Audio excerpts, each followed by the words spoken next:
Insolvency accounts.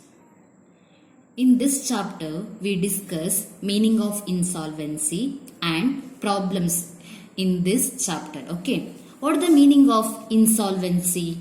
Insolvency means the asset of a person are less than liabilities. That is, the person's liabilities are more than his or her asset. Such persons are called insolvent. So, insolvency means when a person liabilities is exceeds than its asset is called insolvency. In another word, a person who is unable to pay his liability is called insolvent. What is the meaning of solvency? Solvency means a person is able to pay his liability is called solvency. But insolvency is person not able to pay his debt is called insolvent. In insolvent accounts, we prepare two types of account. First one is statement of affairs and deficiency accounts. See, first, statement of affairs. What is the meaning of statement of affairs? It is a statement, not an account. So, it is a statement which shows the financial position of the insolvent debtors on a particular date. So, statement of affairs means is a statement is prepared in the prescribed form. It contains detail regarding liabilities and asset. Okay, see, this is the format of statement of affairs.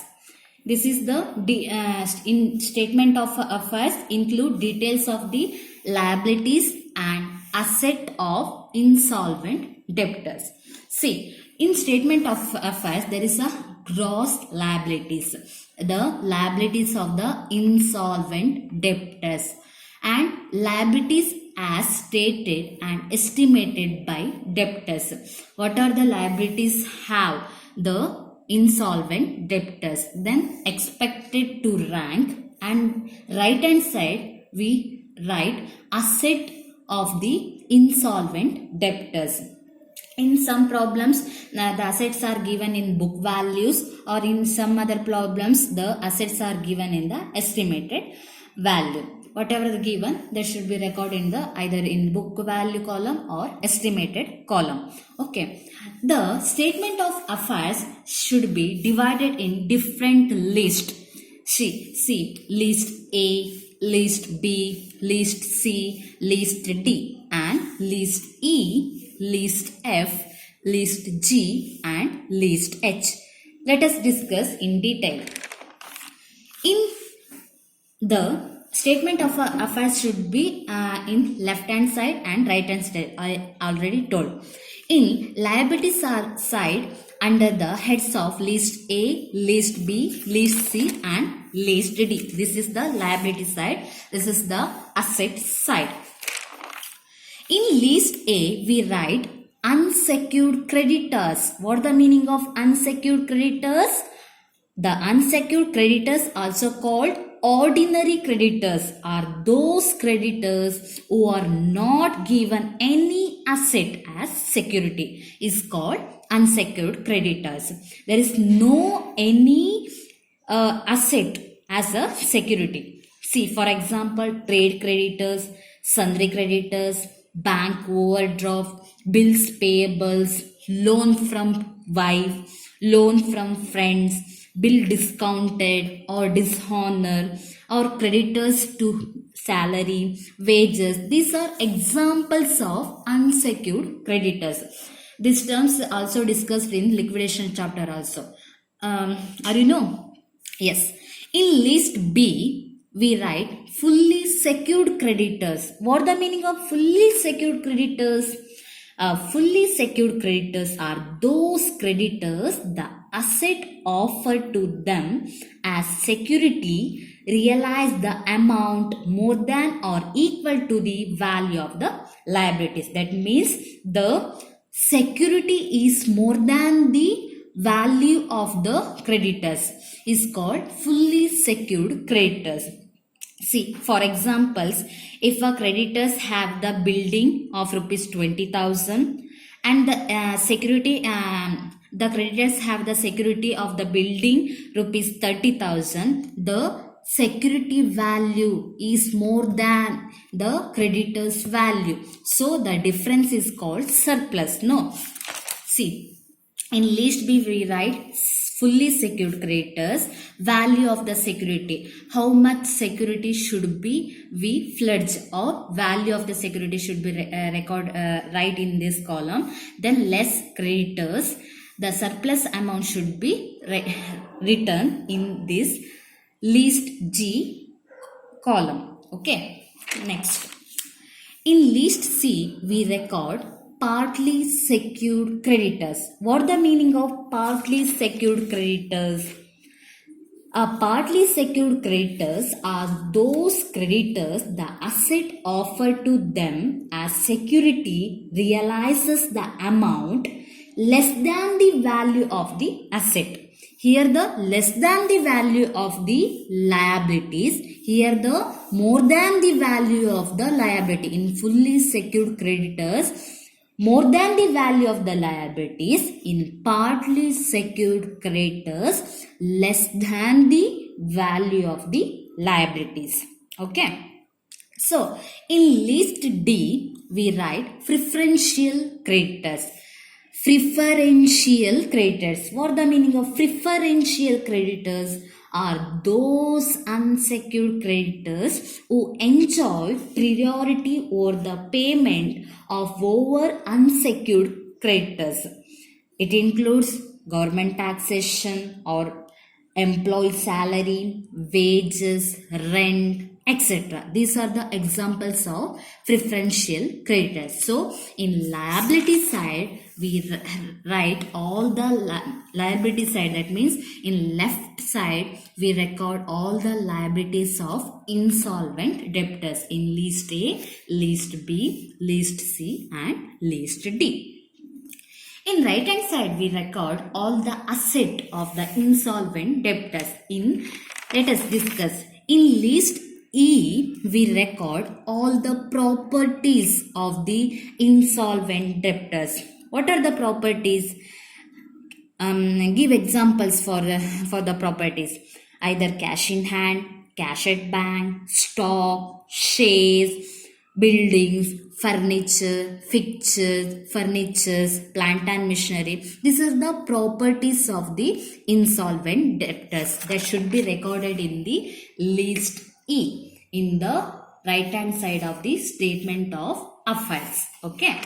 Then in list F, we record book debt. What the meaning of book debt means? Debtors. Okay. In list F, we record debtors. It may be doubtful debts. It may be bad debts. That should be recorded in the right hand side of the statement of affairs. In list G, we record bills of exchange. Okay. Bills of all the receivables. Bills of exchange should be recorded in the right hand side of the statement of affairs. In bills of exchange, we should add surplus as per contra. The surplus should be we get from the list B. That means fully secured creditors. When there is a value of security is more than the liabilities, then we get surplus. These surplus amount should be added in the bills of exchange amount. Then less preferential creditors. Preferential creditors amounts we get from the list D. Preferential creditors means if government taxes, if employee salaries, if employee wages, it should be given in the problem. That amount should be the same amount. If in the problem the government taxation given 5,000. The 5,000, the same amount should be deducted, treated as a contra entry. Then the contra means we should record it in debit aspect and credit side also. And the same way, the deducted amount should be deducted from the bills of exchange. That means cash available. This is the cash available. This cash available amount should be deducted from the preferential creditors. The balance should be bills of exchange amount. Then come last one, least H. In least H, we should record a deficiency. What the meaning of deficiency? Deficiency means the difference between the liabilities side of the statement of affairs and the asset side of the statement of affairs. These the differences or balancing figure we called as deficiency. These deficiency amounts should be recorded in the list H. Clear? So, I already told in insolvency account, we prepare statement of affairs. We already told what the meaning of statement of affairs and format of statement of affairs. Next, second one, deficiency account. What the meaning of deficiency? See, it is a prepared by the insolvent debtor with the objective to show how the insolvency has been brought about and to explain insolvency or surplus. So, what is the meaning of deficiency? I already told deficiency. It is the account prepared to ascertain the reason for deficiency.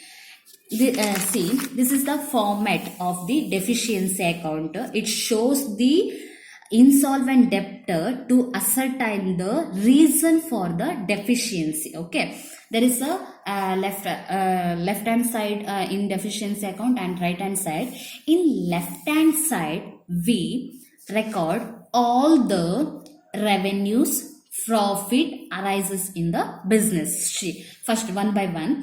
First, we recorded capital. In the problem, if capitals of the insolvent debtors are given, then should be recorded in the left hand side of the deficiency account. Then, profit of the business. If the business earn any profit or revenue, that should be recorded in the deficiency account. Okay, next, interest on capital, then surplus from private assets, then profit on realization of asset. If the sales value is more than the book value, these surplus or profit should be recorded in the left hand side of the deficiency account. Okay, then deficiency as per statement of affairs. That means in statement of affairs, the difference amount should be recorded in the deficiency account under the least H. These amounts should be also recorded in the deficiency account. Clear? It comes to right hand side. In right hand side, we record all the losses or expenditure. That should be if the business incur any losses or expenditure, that should be recorded in the right hand side of the deficiency account. And drawings, bad debts, speculation losses, if any speculation losses should be incurred, that also recorded in the deficiency account. Any other losses, okay, should be recorded. Then loss on realization. Loss on realization means the sales value is less than the book value. If the book value is 20,000, the sales value is 15,000, there should be losses. The different 5,000 is a losses. That should be recorded in right hand side of the deficiency account. Then loan on bill discounted and dishonor. If bill discounted and dishonor amount should be given in the problem, that also recorded in the right hand side of the deficiency account. So we in deficiency account, we recorded all the liabilities. In deficiency account, we recorded in left hand side, we recorded all the losses, all the profit or revenue of the business.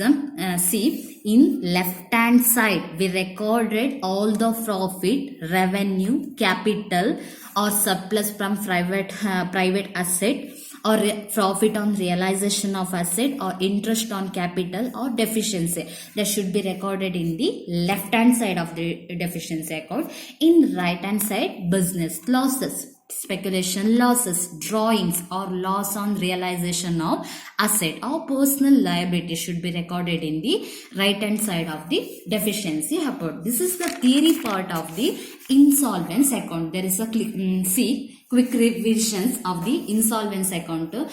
Insolvency means any person is unable to pay his debt is called insolvent, or when a person liability is more than his asset is called insolvent. In insolvent account, we prepare two types of accounts: statement of affairs and deficiency account. Statement of affairs is a statement contains all the financial positions of the insolvent debtors. In statement of affairs also, in we recorded liabilities in the left hand side, asset in the right hand side. In liabilities, there is divided in the list A, list B, list C, list D, and the items are divided, assets items are divided in the list E, list F, and list G, and list H.